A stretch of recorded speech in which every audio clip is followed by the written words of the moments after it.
This lecture is all about tissues. We're going to be learning about different general cell types, but that is usually going to help us define tissues as opposed to thinking about the cells themselves. But there are 3 general cell types that we'll learn, and this is a little haiku to help you remember them. Parenchyma, thin. Collenchyma, uneven. Sclerenchyma, dead.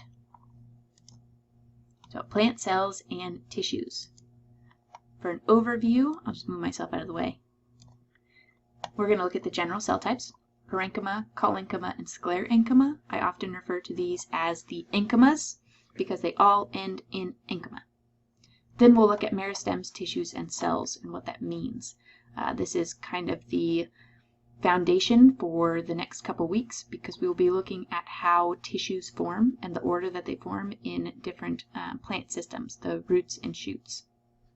So sclerenchyma, collenchyma, and parenchyma. And you should be able to identify these visually by the end of this lecture and by the end of this week's lab.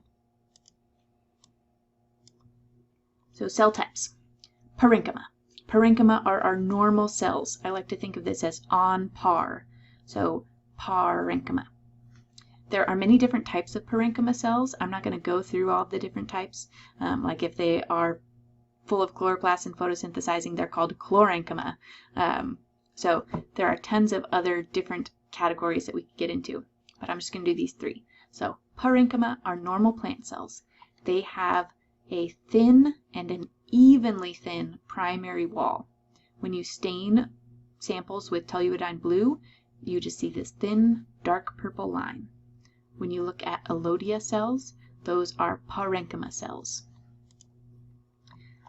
Their functions are as varied as plant functions can be. They can be involved in photosynthesis, they can be involved in the transportation of materials, regulation of the stomata, and many others. So parenchyma are the cells that you're most likely to see in the plant. They make up most of the plant body, and they're located everywhere. These are probably some storage cells in a cortex, which is a term you'll learn soon. Other types of cells are collenchyma cells. Collenchyma have an unevenly thickened primary wall. So it's still a primary wall, it's still stained dark purple in toluidine blue. So under here we have parenchyma cells with their thin wall. And then you can see it transitions to this very different looking tissue. So I suppose right here just now I'm going to define tissue. I'm going to define it later, but just so you know what I'm talking about.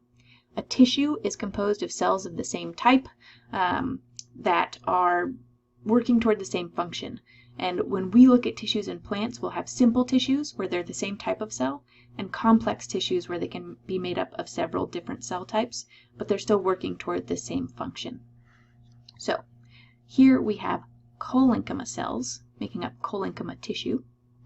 And these collenchyma cells look like they have a bunch of stuff in between them, and that stuff in between them is just primary wall. And it's not evenly thick on every side. There's some sides where it's thicker and some sides where it's thinner. So the function of that collenchyma is flexible strength. So you are often going to see collenchyma in parts of plants that need to be able to be bendy without breaking. That's their main function. So that can involve young plants that need to be able to shift direction, shift in the wind. They don't have a lot of time to develop more rigid structural cells, so they have a lot of collenchyma cells. You might also see that in the petioles of leaves that need to kind of bend and blow in the wind, or to reorient themselves to capture the most sunlight. So collenchyma cells are often in little bundles located toward the exterior, just under the epidermis, the outermost layer, of some plant organ. So that's where you can find them most often. But the function is always going to be that flexible strength. The location might be in the cortex of young growing plants and plant parts. The third cell type we'll look at is one that I misunderstood for a very long time. So there's this definition, cells with a secondary wall that are dead at maturity. In the last lecture videos sets, we learned about the secondary wall. This is the only general cell type that forms that secondary wall, but we're going to see other cells that form a secondary wall that are not sclerenchyma cells, because as I recently found out, when I learned botany, I learned that the xylem cells that form those hollow tubes were sclerenchyma, but they're not, because sclerenchyma cells are only cells that are produced in the ground tissue or by the ground meristem, which again, we'll learn about very soon. And then you'll see why that is an incorrect idea. So, there's not a lot of easily searchable information that sort of defines these things, but I just want to convey to you my general misconception at first, because just in case it comes up later or shows up in some slide, sclerenchyma cells have the secondary wall. They're dead at maturity, but they're produced only by the ground meristem. So we would find them in places like the cortex. So here are some sclerenchyma cells, true sclerenchyma cells, that you'll see in your lab this week. These are inside of pears. They're called stone cells, and they form in these dense clusters. And as the pear is tiny and just forming, a lot of the cells are stone cells. But as the pear ripens, it inflates its parenchyma cells, it produces more parenchyma cells, and you have fewer and fewer by sort of percentage of space, by ratio of the whole pear, composition of these stone cells. But they're still there, and that's why when you eat pears, they're kind of gritty.